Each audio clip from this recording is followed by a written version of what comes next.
Bismillahirrahmanirrahim. Assalamualaikum warahmatullahi wabarakatuh. Selamat siang anak-anakku kelas 8 MTS Ma'arif NU 1 Kemeranjen. Alhamdulillah hari ini kita bisa bertemu kembali dengan pelajaran tajwid. Semoga anak-anakku beserta keluarga selalu dalam keadaan sehat walafiat. Amin amin ya robbal alamin. Baiklah, kita awali pertemuan kali ini dengan bacaan basmalah bersama. Bismillahirrahmanirrahim. Anak-anakku kelas 8 MTS Ma'arif NU 1 Kemeranjen, masih ingat untuk pertemuan yang lalu kita sudah membahas hukum bacaan mad. Nah, kemudian untuk pertemuan kali ini Ibu akan membahas hukum bacaan ro. Diharapkan nanti kalian bisa menyebutkan macam ya hukum bacaan ro, kemudian menjelaskan pengertiannya dan juga menulis beberapa contoh-contoh hukum bacaan ro atau menyebutkan beberapa hukum bacaan ro tersebut. Baiklah, untuk hukum bacaan ro kita mulai. Hukum bacaan ro ya, maksudnya adalah hukum-hukum tentang tata cara membaca huruf ro. Nah, ada beberapa cara membaca huruf ro, yaitu terbagi menjadi 3 cara, yaitu yang pertama adalah ya secara tafhim atau mufahomah. Jadi hukum bacaan ro yang pertama adalah tafhim atau mufahomah, yang kedua adalah tarqiq atau murokokoh, kemudian yang ketiga adalah jawazul wajhain. Nah, untuk ketiga hukum bacaan ro ini masing-masing memiliki beberapa syarat ya.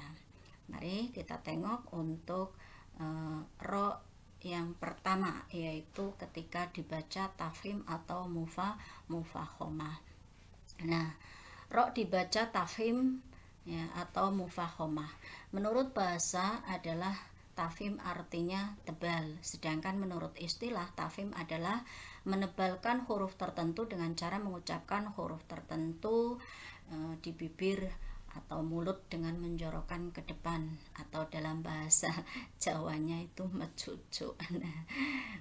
Kemudian ada beberapa syarat ro tersebut dibaca tafhim ya. Ini syarat yang pertama adalah ro itu berharokat fathah atau fathatain. Nah, di sini ada contohnya. Ini ada ro dibaca ya, ro berharokat fathah. Nah, atau fathatain. Di sini ada ro berharokat fathah. Ya, rahmatullah dengan ar-rahim. Nah, kemudian untuk ro yang kedua adalah ro berharokat domah atau domatain. Ini ro yang berharokat domah atau domatain. Nah, kemudian untuk yang ketiga ro berharokat sukun asli. Nah, sedang huruf sebelumnya berupa huruf yang di fathah atau domah ya. Ini huruf berharokat sukunnya sukun asli, kemudian ini berharokat fathah. Kemudian contoh yang kedua ada ro berharokat sukun, kemudian sebelumnya ada huruf yang berharokat domah. Selanjutnya adalah ro yang berharokat sukun, sedang huruf sebelumnya berupa huruf yang dikasroh, namun kasroh ini bukan asli.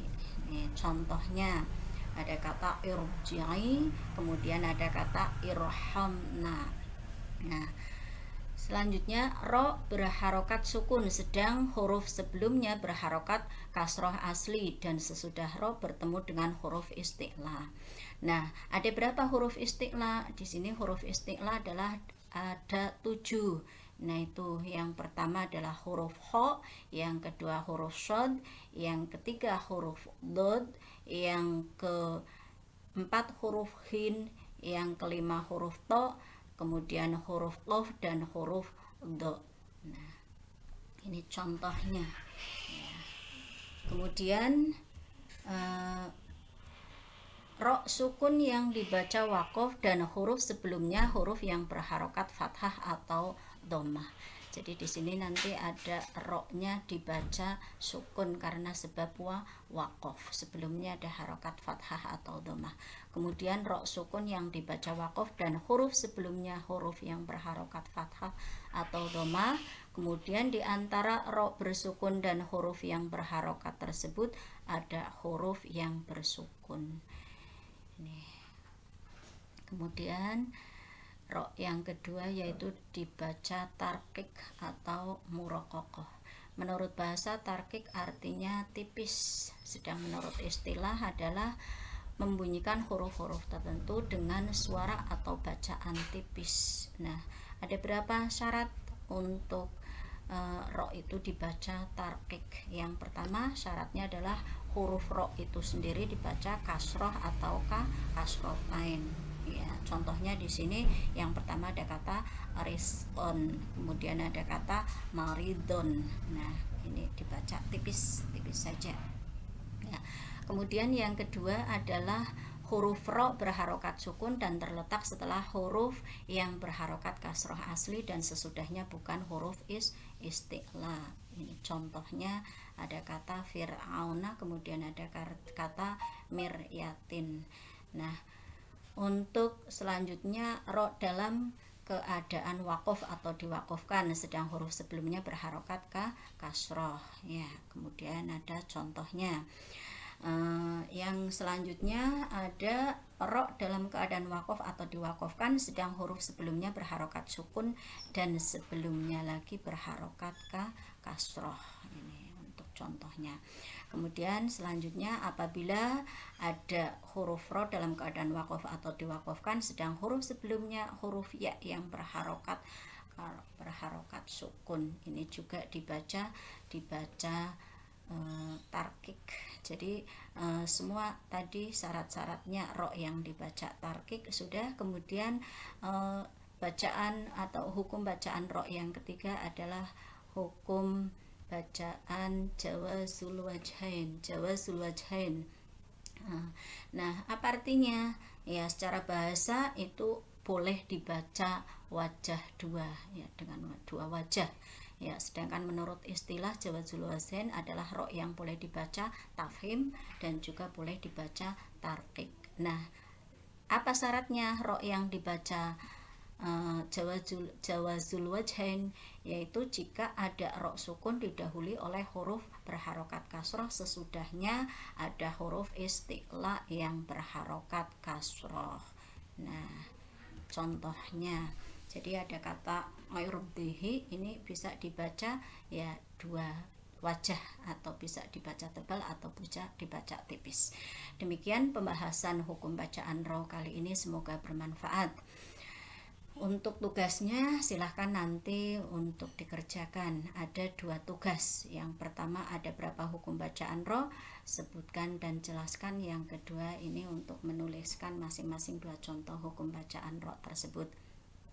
Baiklah, untuk pertemuan kali ini kita akhiri dengan bacaan hamdalah bersama. Alhamdulillahirrabbilalamin.